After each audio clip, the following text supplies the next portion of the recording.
So thank you very much for the introduction. My name is David Back from the University of Liverpool, and I'm delighted to be part of this session with wonderful colleagues. So let's start with my disclosures.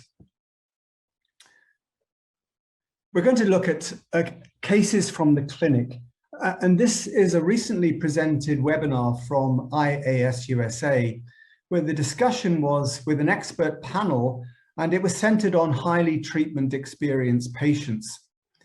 And the summary of the expert panelists, which are shown on the left, is in the box on the right. And here we have a summary: confirm virologic failure, explore all prior regimens and resistance tests, and then need to identify 2 fully active drugs if possible. And the list of the drugs using Dolutegravir 50 milligrams twice daily, some form of Tenofovir as long as no K65R, boosted Darunavir, 3TC or FTC despite resistance, Ibalizumab and Fostemsavir. Now, I recognize that not all the drugs may be easily accessible, but this is where we are for some countries and some territories, and shortly where we will be for other territories in a short time. So let's start with boosted Darunavir, a drug which is familiar, I guess, to everyone. And the pharmacokinetics of the drug have been shown in some pivotal studies, one shown here with a comparison of Darunavir ritonavir versus Darunavir cobicistat. And the point to note is that there is a subtle difference of the trough concentration, where with cobicistat it is 24% less than with Darunavir ritonavir, although the overall exposure given by the area under the curve is the same. And then looking at BD versus once daily Darunavir, in the box on the right, we can see that BD gives a higher exposure of around 70%. And we have to take in mind that what we're trying to do is to always ensure sufficient drug in the patient against the virus. And so, for example, a trough concentration of around 2000 nanogram per mil is recognized and recommended in PI experienced patients. And you're struggling to get that kind of concentration with a QD regimen, you will get it with a BD regimen. One of the issues that we've had to face, of course, with boosting, and we've known this for a very long time, going back to Vancouver with the IAS meeting in 1996, for example, was the problem of drug-drug interactions. And I just want to highlight what we try to do in the Liverpool database, which many people will be familiar with. And that is to have a 4-color strategy of green, yellow, amber, or orange and red. Basically, where benefit so far outweighs the risk and no interaction is expected, it's green. Where risk outweighs the benefit, then it is red, which means contraindication, should not be co-administered, not recommended. Yellow means, yes, we may have an interaction, but no action is required because of the therapeutic window of the drug and it's not clinically meaningful. And the most difficult area often is the orange, the amber color, where we have a potential interaction which may be different in different individuals, and we have to work out a strategy of, is it dose adjustment? Is it additional monitoring? How are we going to manage that interaction? Looking at boosted Darunavir, we can see very clearly that there's a lot of interactions. This is a database of 800 co-meds, where for ritonavir boosting, less than half are green. There's a lot of amber, orange color, a lot of red. With Darunavir cobicistat, we have a higher percentage of green, less of the amber. But overall, when we have boosting, then other drugs can be boosted.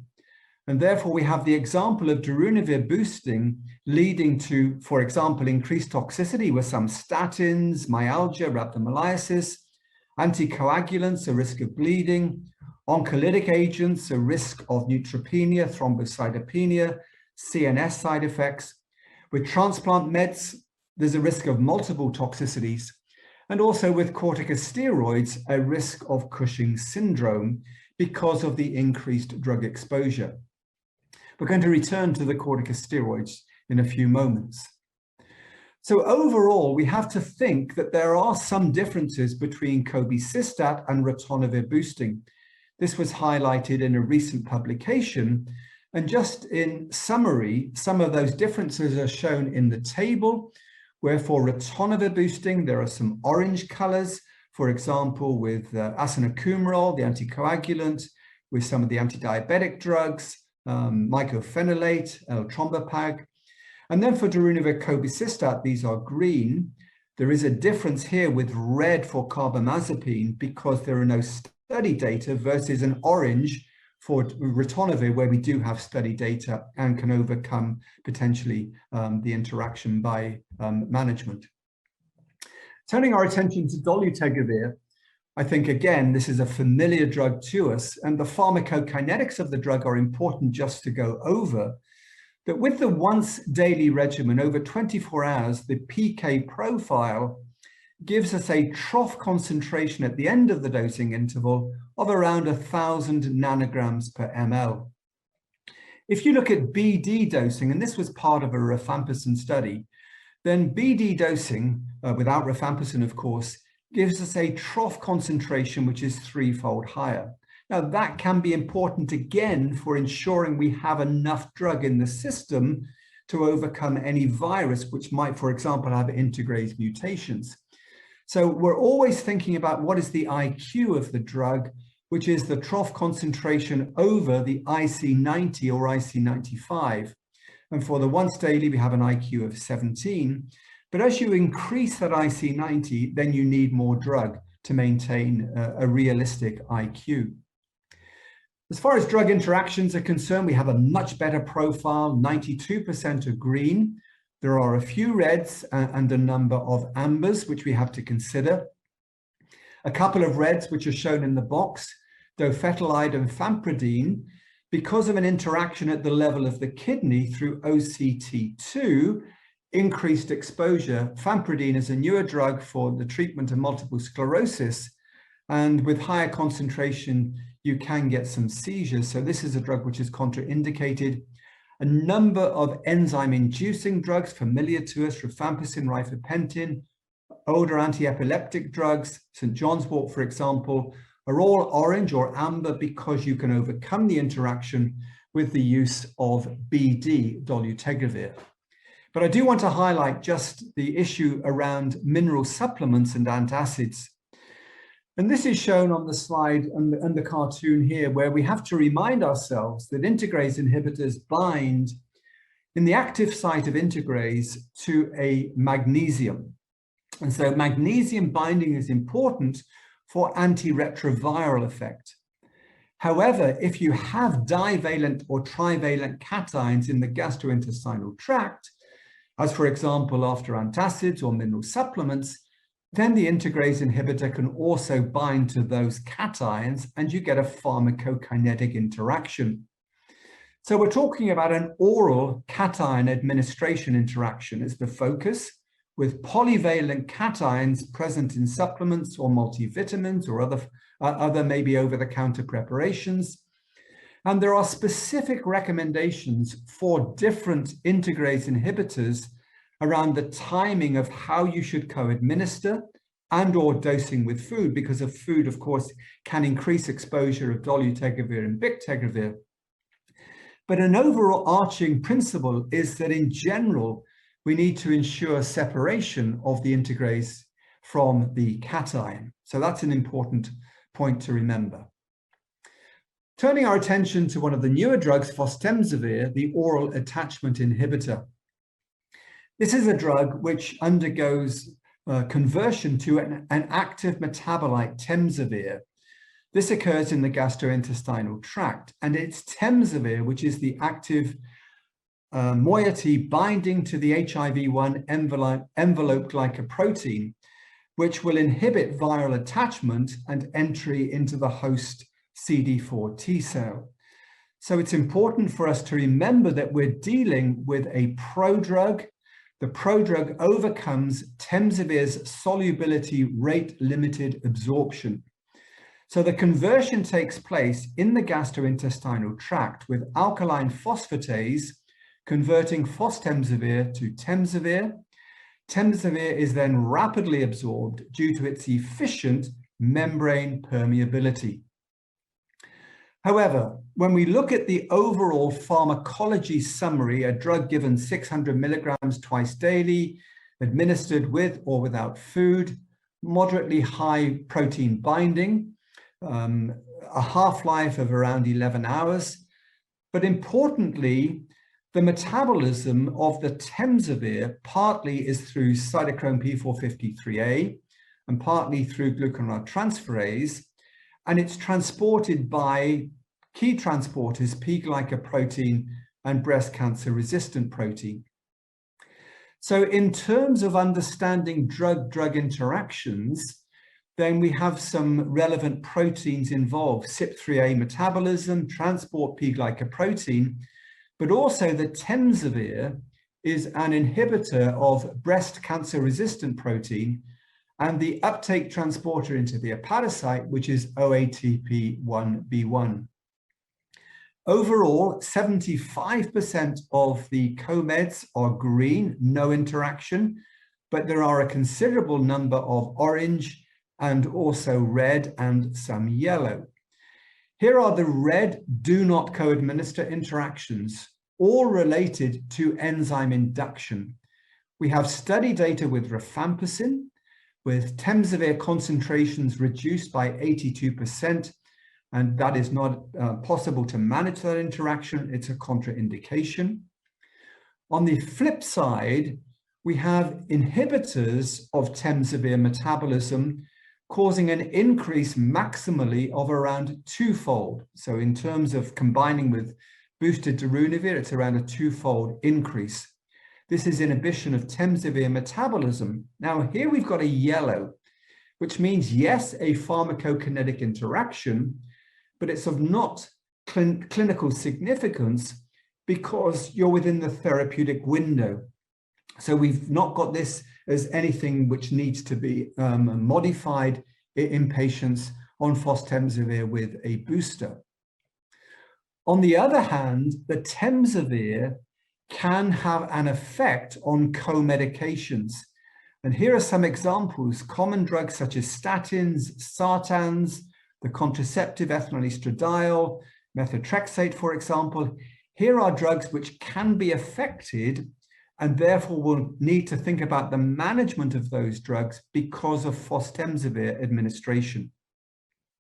And then finally, with Fostemsavir, a supratherapeutic dose of 2400 milligrams BID significantly prolongs the QT interval and therefore should be used with caution in patients with a history of QT prolongation or when given with medicines with a known risk of torsade de pointes. And these are listed, or some of them are listed in the table below. So again, just a cautionary reminder of, in this case, a pharmacodynamic interaction. Turning our attention to Ibalizumab, the CD4-directed post-attachment inhibitor. Again, this is a drug which is recently on the market, available in some places, recommended as a single loading dose of 2000 milligrams, followed by a maintenance dose of 800 milligrams every 2 weeks. Now, this is by intravenous administration. We have the pivotal phase 3 study, and within the phase 3 study, one of the important parameters which was measured was CD4 receptor occupancy over the period of study of half a year, with the mean receptor occupancy being greater than 85% over that time period. Also, the pharmacology, the pharmacokinetics of the drug was estimated with a half-life of around 3 to 4 days, with steady state levels reached after the first maintenance dose, and measuring the concentration gives us concentrations above a target of 30 microgram per mil over that window. Now, very important, here's a drug with no known drug interactions or expected interactions. Actually, no drug interaction studies have been conducted, but based on how it works and how the disposition of the drug is understood, we do not expect, we do not expect any drug-drug interactions at all. And this is the only drug in our database with no drug-drug interactions. And then finally, Lenacapavir. We're projecting down to really exciting developments with long-acting antiretroviral therapy. And Lenacapavir is the multi-stage inhibitor of HIV capsid, acting at multiple points in the viral life cycle. Administration subcutaneously of Lenacapavir 900 milligrams gives us concentrations above a target, and the target is an IQ of greater than 6, 24 nanogram per mil, out to half a year. Now, one thing to note is that you do have a slow initial Lenacapavir release, and therefore it's going to be anticipated to have an oral lead-in before the first injection in order to get to a target concentration much more rapidly. Lenacapavir will have drug-drug interactions because it's metabolized by UGT and CYP3A, transported by P-glycoprotein, and does inhibit some proteins. We do have study data showing rifampicin has a marked effect on Lenacapavir exposure, with a decrease of around 85%. And then inhibition of Lenacapavir metabolism is particularly marked when you have a combination of CYP3A, P-glycoprotein, and UGT inhibition, and a fourfold increase is seen in exposure of Lenacapavir. So overall, potent inducers should be avoided. Co-administration and strong UGT inhibitors will be not recommended, and caution if Lenacapavir is given with sensitive CYP3A substrates because of potentially an effect on other drugs. But I want to now, when we've considered some of the newer drugs, go back to a drug that we're familiar with and just highlight again a drug interaction which we really do need to take on board. This is a patient case of a 42-year-old MSM diagnosed positive in 2018, who is currently on Darunavir cobicistat, which we considered earlier, FTC TAF. 4 months ago, his viral load was undetectable and a good CD4. He's an active weightlifter and has been receiving a steroid injection for shoulder pain, but this was unknown to his HIV provider.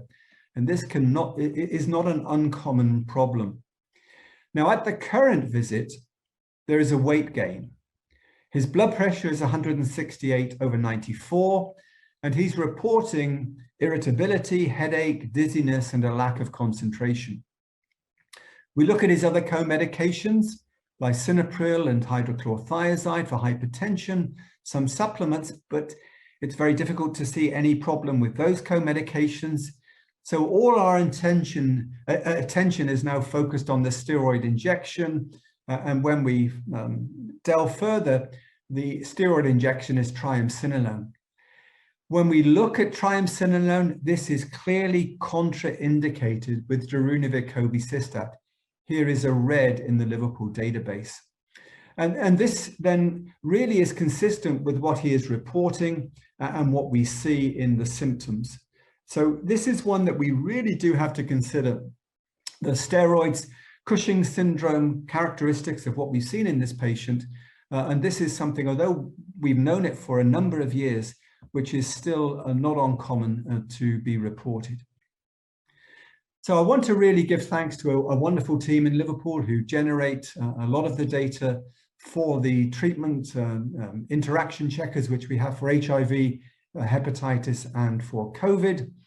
And just to remind you maybe that there's a wonderful international workshop on clinical pharmacology in September 2021, the 20th through to the 22nd of September.